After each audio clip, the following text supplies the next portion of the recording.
Welcome again class 12 के नए video के साथ, नए चैप्टर के साथ। आज की हम कर रहे हैं शुरुआत। जी हाँ, आज हम बात कर रहे हैं चैप्टर नंबर 8 की, that is D block elements या ट्रांजिशन एलिमेंट्स भी बोलते हैं, और साथ में इसके एफ ब्लॉक एलिमेंट्स की भी बातचीत होती है। तो चैप्टर का ओवरऑल नाम है D and F block elements, जिसकी नंबरिंग जो अब तक चल रहा है प्रोसेस, उसमें 5 मार्क्स का चैप्टर है। बहुत इंटरेस्टिंग, बहुत easy and very easy to attain good marks in board examination for D block elements। D and F block elements में हम सबसे पहले, जैसे हर चैप्टर का हम एक सिनॉप्सिस लिखते हैं, यानी डिवाइड करते हैं क्या क्या पढ़ने वाले हैं उसमें, इससे शुरुआत करते हैं। तो देखिएगा, इस चैप्टर को ब्रॉडली 5 मार्क्स लाने के लिए हमने डिवाइड कर दिया है 3 पार्ट्स में। वन इज ट्रांजिशन एलिमेंट्स या डी ब्लॉक एलिमेंट्स की जो असली बातें हैं वो पढ़ने चाहते हैं। इसके अलावा compounds of D block elements, and third one is inner transition elements. ये क्या क्या होते हैं इनको हम ध्यान से सीखते हैं। एक बार ट्रांजिशन एलिमेंट्स या डी ब्लॉक एलिमेंट्स की हम वेरियस प्रॉपर्टीज को यहां डिस्कस करना चाहते हैं। उनमें से है atomic size, ionisation energy, melting point, boiling point, density. यहां पर हम दोनों तरह की बात करने वाले हैं, किस तरह से ये लेफ्ट टू राइट पीरियड पे जाने पे वेरी करेंगे और टॉप टू बॉटम ग्रुप में आने पर कैसे वेरी करेंगे। ये सारी कहानी हम डिस्कस करना चाहेंगे। Melting point, density, oxidation state, colour ion formation, क्यों बनाते हैं colour maximum D block elements, साथ ही कॉम्प्लेक्स कंपाउंड कंडीशंस क्या क्या हैं, एलॉयज कैसे बन सकते हैं इनसे, interstitial compound, catalytic reaction, magnetic properties, standard reduction potentials and many more properties जो डी ब्लॉक की हम यहां पर डिस्कस करेंगे। साथ ही कंपाउंड्स में ऑल्दो बहुत सारे दे रखे हैं, बोर्ड एग्जामिनेशन के पॉइंट ऑफ व्यू से हमें 2 कंपाउंड्स की बात करनी है, and the 2 compounds are K2Cr2 and KMnO4। इनके बारे में हम क्या क्या बातचीत करने जा रहे हैं आगे आने वीडियोस में, वो होगी इनकी preparation and properties, and specially balance ionic equation का ये बहुत इंपॉर्टेंट रोल रहेगा इसके अंदर हम जो डिस्कस करेंगे। इनर ट्रांजिशन एलिमेंट जिन्हें हम एफ ब्लॉक भी कह देते हैं, वो भी इसी चैप्टर का हिस्सा है। ऑफ कोर्स एफ ब्लॉक को अलग नहीं कर रखा है यहाँ पर। हायर क्लासेस में जब इनकी पढ़ाई करते हैं आफ्टर स्कूल यानी कॉलेज में जाने पर, वहां पर फिर इन्हें अलग अलग तरह से पढ़ा जाता है, डी और एफ को बिल्कुल अलग मान के। एफ में फिर से 2 सीरीज होती है हमारे पास, एक 4F सीरीज होती है, एक 5F सीरीज होती है। इस 4F सीरीज को हम लैंथेनॉइड्स बोल देते हैं, और जो 5F सीरीज है इसे हम एक्टेनॉइड्स बोल देते हैं। ये 2 तरह की सीरीज एफ ब्लॉक में देखने को मिलती है। इनकी भी एग्जैक्टली कुछ कुछ प्रॉपर्टीज जो जनरल नोन है उनके बारे में बातचीत करेंगे, और साथ में एक सबसे इंपॉर्टेंट टॉपिक है इस चैप्टर का, वह लैंथेनाइड कॉन्ट्रैक्शन और एक्टिनाइड कॉन्ट्रैक्शन। इसके बारे में ये पूरी कहानी है, पूरा चैप्टर है। Will begin with the first part. Now the first question is transition element और डी ब्लॉक एलिमेंट्स क्या होते हैं। इन जनरल हम मानते हैं कि जो हमारी पीरियोडिक टेबल है उसको हमने 4 ब्लॉक्स में डिवाइड कर रहा होता है, S block, P block, D block और एफ ब्लॉक, जो नील्स बोर ने किया था इसका क्लासिफिकेशन, और उनके बहुत सारे साथियों ने मिलकर इसको किया था। अब क्वेश्चन अराइजेस कि डी ब्लॉक एलिमेंट्स या ट्रांजिशन एलिमेंट्स कौन से हैं। पीरियोडिक टेबल को हम ध्यान से देखते हैं तो हमें पता है कि जो एस और पी के बीच में आ रहे हैं वो डी ब्लॉक एलिमेंट्स हैं। तो एक आइडिया ये है कि जो एस और पी के बीच में आए उन एलिमेंट्स के ग्रुप को हम बोलते हैं ट्रांजिशन एलिमेंट्स। दूसरा आइडिया ये आता है, जो इसकी करेक्ट डेफिनेशन है वहां से शुरुआत करते हैं और सबसे पहले इसकी करेक्ट डेफिनेशन याद करते हैं। Those d block element which consist of partly filled d orbital in their atomic state or in their some stable ionic state are known as transition elements या transition metals। रिपीट करते हैं, वो D block elements जिनके atom में या stable ion में partly filled d orbitals होते हैं उन्हें हम ट्रांजिशन मेटल्स कहते हैं। डी ब्लॉक एलिमेंट जरूर होने चाहिए, एंड उसके बाद पार्टली फिल्ड डी ऑर्बिटल्स होना चाहिए उनके आयनिक या एटॉमिक स्टेट में। ये ट्रांजिशन एलिमेंट की डेफिनेशन है। अब क्वेश्चन उठता है कि ट्रांजिशन एलिमेंट क्यों कहलाते हैं, क्योंकि एक आइडिया तो यह है कि एस और पी के बीच में एग्जिस्ट करते हैं इसलिए ट्रांजिशन एलिमेंट कहलाते हैं, और दूसरा आइडिया यह है कि इनमें डी ट्रांजिशन देखने को मिलता है। व्हाट इज डी ट्रांजिशन, ये एक बार फिर देख लेते हैं हम क्या होता है ये सिस्टम। मान लीजिए हम डी ऑर्बिटल्स की बात कर रहे हैं जो कि है सबके सब सेम एनर्जी वाले। How many d orbitals are there in a d subshell? 5। इन सबकी सेम एनर्जी है, इसलिए हम इनको बोलते हैं degenerated. We are calling them as degenerated orbitals. क्या बोल रहे हैं इनको अपन? डीजेनरेटेड ऑर्बिटल्स बोल रहे हैं।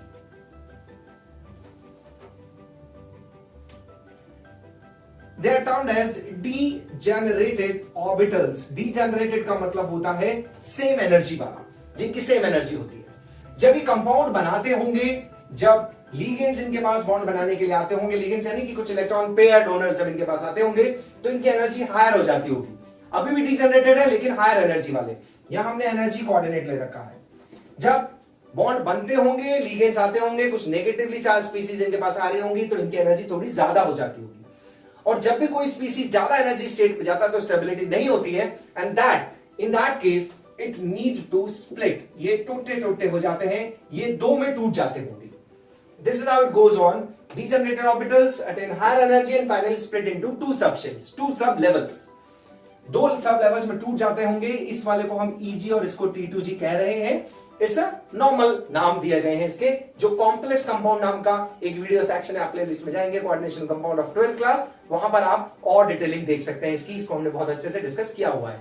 लेकिन एक और कहानी जो अपन डिस्कस करते हैं, इनको ट्रांजिशन एलिमेंट्स क्यों कहते हैं, उसका कारण यह है कि अगर इन कंपाउंड्स को हम देखते हैं तो इनमें एक फिनोमेना देखने को मिलता है जिसको बोलते हैं डीडी ट्रांजिशन वर्ड है। What is that?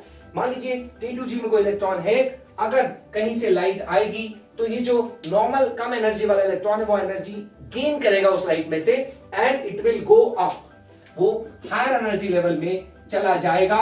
As a result of which वो हायर एनर्जी लेवल में पहुंच जाएगा और कुछ एनर्जी एब्जॉर्ब कर लेगा व्हाइट लाइट में से। लेटर ऑन वही excited electron will jump back to normal level, वापस नीचे आ जाएगा। इस तरह से एक डी सब लेवल से दूसरे डी सब लेवल में इलेक्ट्रॉन आता जाता रहता है। इसको बोलते हैं ट्रांजिशन होता रहता है। It is going up, going down, going up, going down and creating some energy changes. और वो जो एनर्जी चेंज आ रहा है वो विजिबल रेंज में आ रहा है। विजिबल रेंज में आने का मतलब हम बहुत आसानी से समझ सकते हैं। व्हाइट लाइट में अगर मेजर लाइट्स हम देखते हैं तो 7 कंपोनेंट्स होते हैं, हम सभी को पता है। होता क्या है, अगर हम उसको ध्यान से देखें तो ऐसा कुछ सीन देखने को मिलता है। Whenever व्हाइट लाइट का वायलेट पार्ट एब्जॉर्ब किया जाएगा तो it appears to be yellow. इसी तरह से अगर ब्लू पार्ट एब्जॉर्ब होगा तो ऑरेंज नजर आएगा, और ऑरेंज पार्ट एब्जॉर्ब होगा तो कलर इंपार्ट होगा blue. They are termed as complementary colours.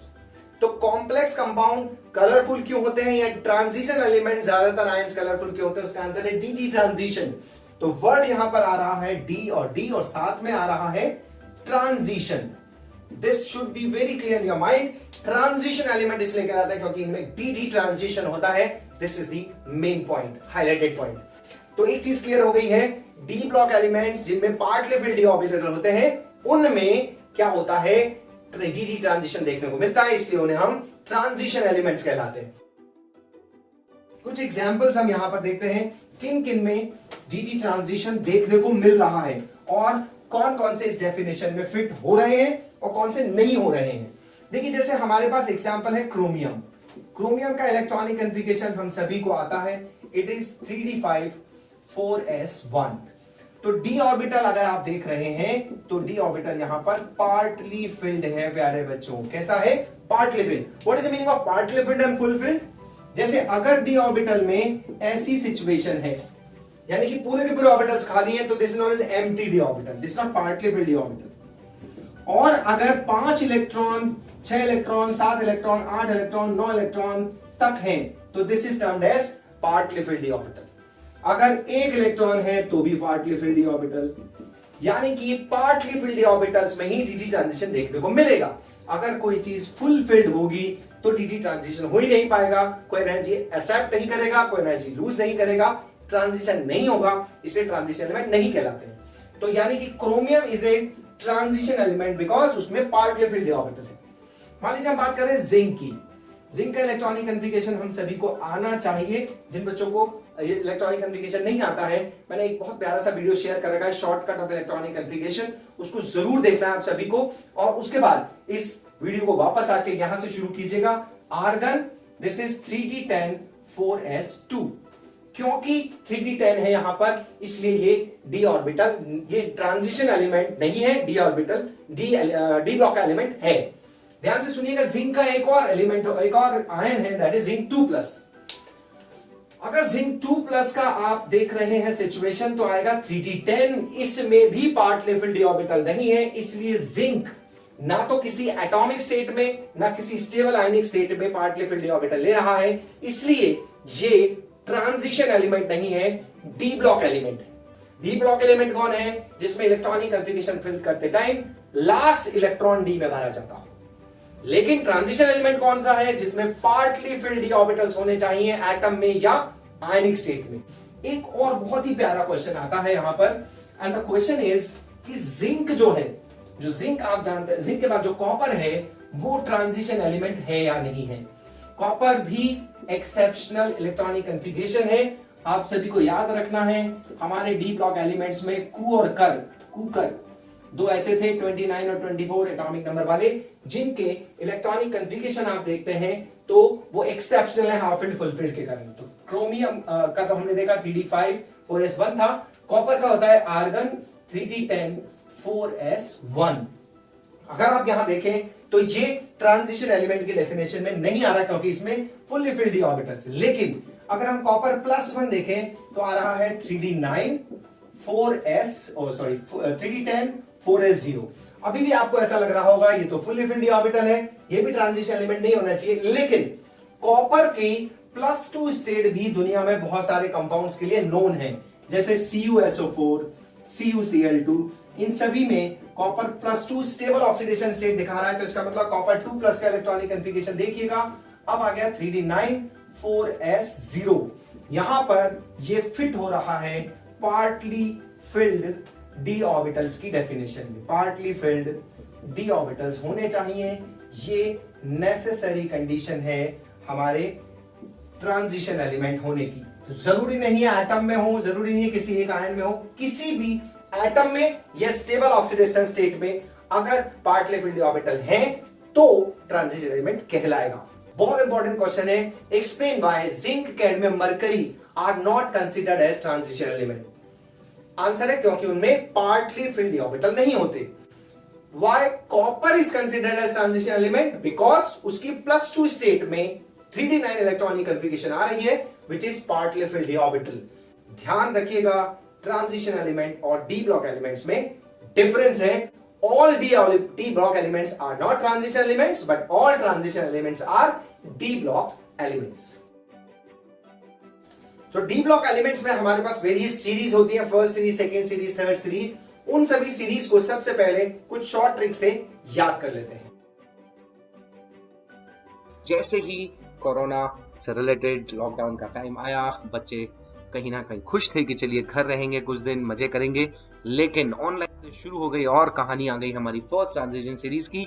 Science teacher video conference में फिर कॉपी निकलवाई, क्यों जाने। बच्चों को पढ़ाई फिर से वही घंटों की शुरू हो गई है, होमवर्क मिलना शुरू हो गया है और बच्चे कह रहे हैं साइंस टीचर वीडियो कॉन्फ्रेंस में फिर कॉपी निकलवाए, क्यों जाने। Scandium, titanium, vanadium, chromium, manganese, iron, cobalt, निकल, कॉपर, जिंक, ये कहानी है transition series. Second transition series is also very interesting story. ये जरा नकाब मुंह तक रोक रहा पैंडेमिक आग सी कोरोना डिजीज। ये जरा नकाब मुंह तक रोक रहा आग सी corona disease. That is yttrium, zirconium, niobium, molybdenum, technetium, ruthenium, rhodium, palladium and silver cadmium की स्टोरी ट्रांजिशन सीरीज है। Next is third transition series. Lockdown है तगड़ा वाला, रहे इधर उधर तो पिटाई और होगी। लॉकडाउन है तगड़ा वाला, रहे इधर उधर तो पिटाई और होगी। दैट इज, ध्यान रखना है, ये स्टोरी हमें सिखा रही है लॉकडाउन है तगड़ा वाला, रहे उधर इधर पिटाई और होगी। This is third transition series. और ये हो गए हैं सारे मॉल, शॉपिंग मॉल सारे के सारे सुने। तो फोर्थ ट्रांजिशन सीरीज सिखा रही है हमें क्या, ऐसी रुत फिर दोबारा सजेगी। भीड़ भाड़ वही सब कुछ नॉर्मल, बैक टू लाइफ होगा थोड़े दिनों तक। ऐसी रुत फिर दोबारा सजेगी, बाहर हसीन मार्केट दोबारा से रंगीन चमकेंगे। ऐसी रुत फिर दोबारा सजेगी, बाहर हसीन मार्केट दोबारा रंगीन चमकेंगे। Just keep patience and follow the instructions given by government. Fourth transition series. So beginning with the properties of transition element, we are discussing about the first transition series. उनके बारे में बात कर रहे हैं। इलेक्ट्रॉनिक कॉन्फ़िगरेशन अगर हम बात कर रहे हैं तो जनरल इलेक्ट्रॉनिक कॉन्फ़िगरेशन होता है n-1d1 to 10 and ns1 to 2। कुछ जगह पे 1 और 2 का एक्सेप्शन देखने को मिलता है। जनरली n-1d1 to 10 होते हैं और जिनमें फुल 10 नहीं होते हैं उन्हें पार्टली फिल्ड डी ऑर्बिटल बोलते हैं, वही ट्रांजिशन एलिमेंट बन जाते हैं। इलेक्ट्रॉनिक कॉन्फ़िगरेशन का पॉइंट हमें बहुत क्लियर होना चाहिए। मान लीजिए हम Fe के इलेक्ट्रॉनिक कॉन्फ़िगरेशन को लिखना चाह रहे हैं, तो it is argon 3d6 4s2। ध्यान रखना है, हम इसको कभी कभी कुछ लोग ऐसा भी लिख देते हैं, 3d6 को बाद में लिखते हैं, 4s2 को पहले लिखते हैं। n+l रूल के अकॉर्डिंग तो डेफिनेटली ऐसा होना चाहिए, लेकिन एनर्जी वाइज देखा जाए तो ऐसा लिखना चाहिए। अब क्या करें ऐसी स्थिति में, अगर हमें मान लीजिए Fe3+ का इलेक्ट्रॉनिक कॉन्फ़िगरेशन लिखना है, अगर हमने गलती से ये ले रखा होता तो हम 3 इलेक्ट्रॉन इसमें से हटा देते, पर प्रैक्टिकली इलेक्ट्रॉन हमेशा पहले बाहर वाले शेल से हटते हैं एंड फिर अंदर वाले शेल से हटते हैं। तो इसका मतलब इलेक्ट्रॉनिक कॉन्फ़िगरेशन होगा 3d5 4s0, यानी कि 2 इलेक्ट्रॉन पहले बाहर वाली शेल से निकालिए और फिर अंदर वाली शेल से बचा हुआ एक इलेक्ट्रॉन निकालिए। इस तरह से इनके इलेक्ट्रॉनिक कॉन्फ़िगरेशन हम लिख देते हैं। इन जनरल 2 शेल्स इन्वॉल्व हैं इनके इलेक्ट्रॉनिक कॉन्फ़िगरेशन में, n-1d और ns2, जहां n कम से कम वैल्यू क्या हो सकती है, इट शुड बी एटलीस्ट 4। तो फर्स्ट ट्रांजिशन सीरीज के लिए क्लियर है, it is always 3d 1 to 10 4s 1 to 2, जबकि सेकंड और थर्ड के लिए n की वैल्यूज फिर चेंज होती जाती है। सेकंड प्रॉपर्टी जो हम डी ब्लॉक एलिमेंट्स की बात कर रहे हैं, यानी कि जो फर्स्ट ट्रांजिशन सीरीज की बात कर रहे हैं, वो है एटॉमिक साइज या मेटालिक रेडियस भी हम इसको बोल देते हैं, और इनके आयनिक साइज के बारे में भी थोड़ी सी बातचीत हम करते हैं। पहले शुरुआत करते हैं एटॉमिक साइज से। तो जो इनका एटॉमिक साइज होता है या मेटालिक रेडियस होता है, वो scandium, titanium, vanadium, chromium, manganese, iron, cobalt, निकल, कॉपर, जिंक के लिए अगर हम देखते हैं तो ऐसा देखने को मिलता है। वैल्यूज को अगर आप ध्यान से देखें तो धीरे धीरे पहले वैल्यू कम होती है, फिर ऑलमोस्ट कांस्टेंट हो जाती है यहां पर आके थोड़ी देर तक के लिए, एंड फिर हल्की सी और बढ़ जाती है। तो we can see left to right जाने पर पहले घट रही है, फिर ऑलमोस्ट कांस्टेंट हो रही है, एंड फिर सिर्फ जिंक के लिए एक्सेप्शनली बाहर है, क्योंकि ये ट्रांजिशन एलिमेंट नहीं है, इसलिए इसमें कुछ चेंज आ रहा है। नाउ क्वेश्चन अराइजेस कि ऐसा क्यों हो रहा है। अगर आप इसका एग्जैक्ट आंसर देखना चाहते हैं तो एक वीडियो मैंने शेयर किया हुआ है 11th की प्लेलिस्ट में, जिसमें स्क्रीनिंग इफेक्ट निकालने का तरीका बता रखा है और इफेक्टिव न्यूक्लियर चार्ज निकालने का तरीका बता रखा है। आप उसको देख के वो एग्जैक्ट कंफर्म कर सकते हैं, बट यहां पर अपन बोर्ड के पॉइंट ऑफ व्यू से देखें तो उन वैल्यूज को निकालने की जरूरत नहीं है। हम सीखते हैं, सबसे पहले हम चाह क्या रहे हैं कि from left to right atomic size first decreases and then remain almost constant. Now question is why. तो जो एटॉमिक साइज होता है या पीरियोडिक प्रॉपर्टीज की हम बात करें तो एटॉमिक साइज मेनली डिपेंड करता है 3 फैक्टर्स पे। उनमें से एक होता है इफेक्टिव न्यूक्लियर चार्ज, एक होता है स्क्रीनिंग इफेक्ट जिसे सिग्मा से रिप्रेजेंट करते हैं, और एक होता है number of shell. So we have 3 choices, Z effective, sigma and number of shell. Effective nuclear charge क्या होता है? Effective nuclear charge is Z minus sigma. Z is proton का number and sigma is termed as the screening effect. अंदर वाला electron बाहर वाले को जब धक्का मारता है तो उस कारण से जो आउटर इलेक्ट्रॉन और न्यूक्लियस के बीच का अट्रैक्शन कंपैरेटिवली कम हो जाता है, इसी को हम स्क्रीनिंग इफेक्ट कहते हैं। यानी कि न्यूक्लियस और आउटर शेल के इलेक्ट्रॉन के बीच में इनर शेल वाले इलेक्ट्रॉन एक स्क्रीन बना लेते हैं, जिस कारण से साइज छोटा हो जाता है। तो हमें कॉमन सेंस से पता है इफेक्टिव न्यूक्लियर चार्ज अगर ज्यादा है तो साइज ज्यादा होगा, कम होगा साइज कम होगा, और अगर सिग्मा ज्यादा है तो साइज बड़ा हो जाएगा। आई रिपीट, अगर ज्यादा स्ट्रांगली अट्रैक्ट कर रहा है तो साइज छोटा होगा, और अगर अंदर वाला इलेक्ट्रॉन बाहर वाले को धक्का मारा है तो साइज बढ़ जाएगा। इसी तरह से अगर नंबर ऑफ शेल्स ज्यादा होती हैं तो भी साइज ज्यादा इन जनरल हो जाता है। 3 फैक्टर्स साइज को इफेक्ट करने वाले, effective nuclear charge more size छोटू, अगर स्क्रीनिंग इफेक्ट ज्यादा साइज मोटू, एंड नंबर ऑफ शेल ज्यादा तो साइज मोटू। ये 3 फैक्टर्स इसको इफेक्ट कर रहे हैं। डी ब्लॉक एलिमेंट्स में भी यही 3 फैक्टर इफेक्टिवली वर्क कर रहे होते हैं। अगर मैं यहां से यहां तक की बात करूं तो सबसे पहले इफेक्टिव न्यूक्लियर चार्ज बढ़ता जाता है, फिर जो इलेक्ट्रॉन्स आप देख रहे हैं वो डी ऑर्बिटल्स में बढ़ते जा रहे हैं। इस कारण से after this point Z effective भी बढ़ रहा है एंड सिग्मा भी बढ़ रहा है। जब दोनों बढ़ते हैं तो एक दूसरे के इफेक्ट को काउंटर बैलेंस कर देते हैं, इसलिए ऑलमोस्ट कांस्टेंट कहानी आ जाती है। यहां तक आते आते पूरा कांस्टेंट हो जाता है, क्योंकि ये दोनों फैक्टर्स एक साथ साइमल्टेनियसली वर्क कर रहे हैं। इफेक्टिव न्यूक्लियर चार्ज साइज को छोटा करने की कोशिश कर रहा है, स्क्रीनिंग इफेक्ट को साइज को बढ़ाने की कोशिश कर रहा है, एंड नेट इफेक्ट वही रह जाता है। दैट्स व्हाई जो साइज है वो ऑलमोस्ट कांस्टेंट हो जाता है। जिंक को हम ट्रांजिशन एलिमेंट से अलग मानते हैं, क्योंकि इसमें डीटी ट्रांजिशन नहीं हो रहा होता है और फुल इलेक्ट्रॉनिक कॉन्फ़िगरेशन होती है। अब क्वेश्चन अराइजेस कि टॉप टू बॉटम आने पर साइज में क्या होना चाहिए। इन जनरल हम टॉप टू बॉटम अगर आते हैं, in a group top to bottom अगर आते हैं तो साइज बढ़ता है। क्यों बढ़ता है? Since number of shells also increases. लेकिन ट्रांजिशन एलिमेंट्स में ऊपर से नीचे आने पर except first group scandium, titanium, scandium, yttrium, lanthanum, actinium के अलावा ऊपर से नीचे आने पर साइज घट सकता है।